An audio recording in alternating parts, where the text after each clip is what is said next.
Hello again to another Agakala React, and today we will be watching the history of air conditioning because Willis Carrier received the US patent for the world's first air conditioner on the January 2nd, 1906.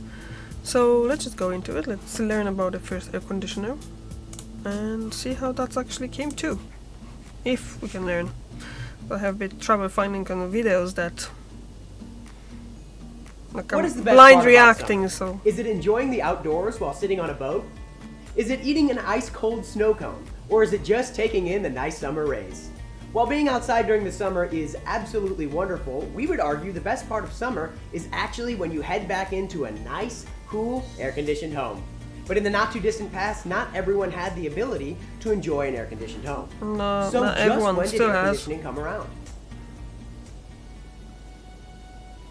The idea of cooling yourself off on a hot day is not a new concept. During ancient times, many wealthy people used man-powered fans and came up with other primitive ways to keep themselves cool. However, none of these methods were long withstanding, so let's fast forward until 1758. What kind of fruits are they? This is when great American inventor Benjamin Franklin made the discovery that when liquid evaporates from a surface, it creates a cooling effect. Franklin made this discovery alongside chemist John Hadley. This effect is still the basis of how modern air conditioners are running today.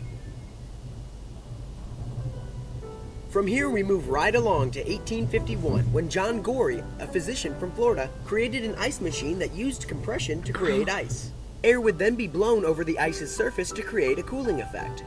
Gorey created his machine in an attempt to cool patients so diseases could be prevented. The air conditioner may have taken off right then, but unfortunately his financial backer died, so he lost funding for his project. What could have been?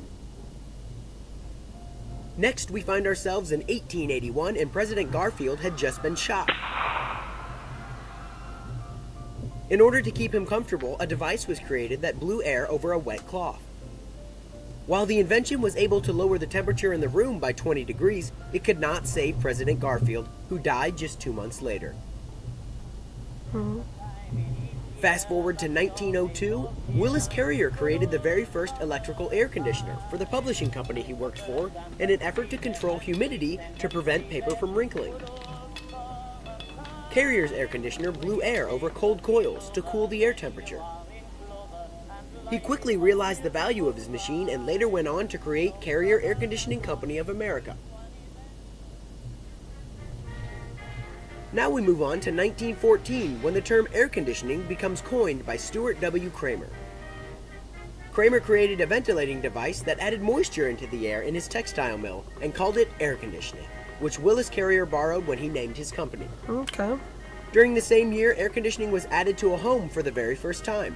It was installed at a mansion in Minneapolis belonging to Charles Gates. The unit was massive, coming in at 7 feet tall, 6 feet wide, and 20 feet long. Interestingly, there is actually a chance the unit was never used, because no one ever lived at the residence. By 1931, the first window unit was created by H. Schultz and J.Q. Sherman. They became commercially available just 1 year later, but came with an extreme price tag. They cost anywhere between $10,000 to $50,000, which adjusted for inflation would be between $120,000 to $600,000 today. That's expensive.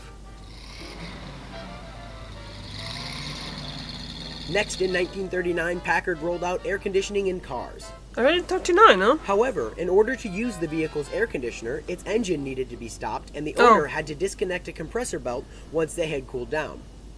Stated simply, air conditioning means the creating of artificial climatic conditions in a building.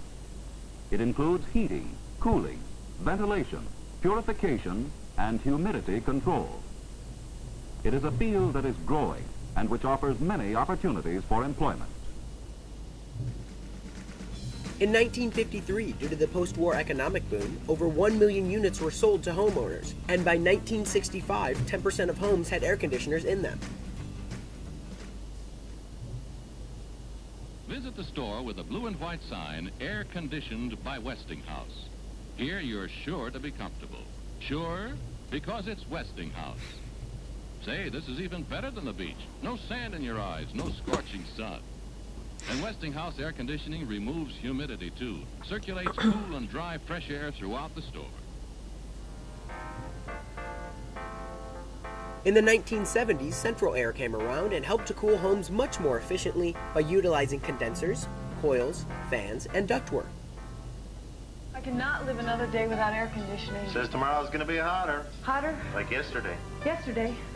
Yesterday you said you'd call Sears. I'll call today. You call now. I'll call now. Now's the time to save on Sears installed central air conditioning. Get 0% finance charge, no billing, and no payments until August with the Sears Charge Home Improvement Plan. So what's the paper say about tomorrow? Another scorcher. Cool. Finally, by 2015, the Energy Information Administration reported that 87% of U.S. households are using air conditioners. While it is impossible to predict what the future of air conditioning will hold, units are continuing to use safer coolants and are becoming increasingly more energy efficient. For now, it's just nice to know that when you walk inside after a hot summer day, you can guarantee that your home will be nice and cool. If you wanna spend on money, then yeah. And if you're in America, then yeah. But if you're in Europe, or quite a lot of other places in the world, no. Because air conditioning is not a normal thing for having in the household anyway. So, yeah. Obviously, I see why it would be very popular. Like, Poland have very hot summers. And sometimes can be hard. Ireland doesn't have such a hot summers, but then when the heat wave comes, it's just we can't really deal with it because our bodies are kind of like used to it, to like those really low, not low temperatures, but like mid-teens temperatures, and then let's say 10 degrees difference between just one day or something. It's just really hard on people. So yeah, sometimes I would wish we had some air conditioning here, but we just resolved to fans, old-fashioned fans. Yep, that's all.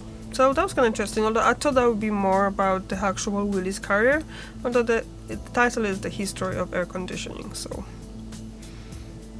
But still, the first air conditioning was kind of built in, what, 1850s? It's kind of not a bad idea. Probably would be, yeah, it's a different design, I guess, but still. Oh, thank you very much for watching, and I'll see you tomorrow. Bye!